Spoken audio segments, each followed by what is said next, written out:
呢題咧其實條題目都幾特別下，即係之前都係見開兩條式，咁今次咧就有三條式，咁分別咧就係兩個即係 alpha 加兩個 beta 咧就等於4，跟住咧 beta 加兩個 gamma 咧就等於9，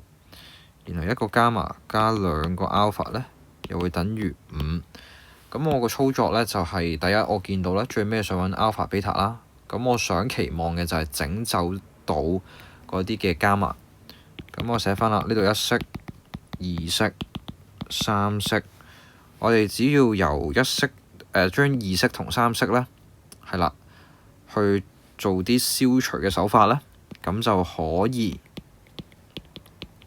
令到個 gamma 消失。我係選擇將第二條式減走第三條式乘2嘅，咁所以最後係 beta 減4個alpha 啦，就會等於9減5乘2，即係-1。好啦，呢度出到第四條式，我哋攞第四條式同第一條式做 simultaneous 去計啦，1啦、2啦、-4、-4、1同1。咁答案呢個 gamma 就係叫做2/3啦。然後個 beta 就叫5/3，咁你簡單除一除咧，就會發覺答案咧就會係 A。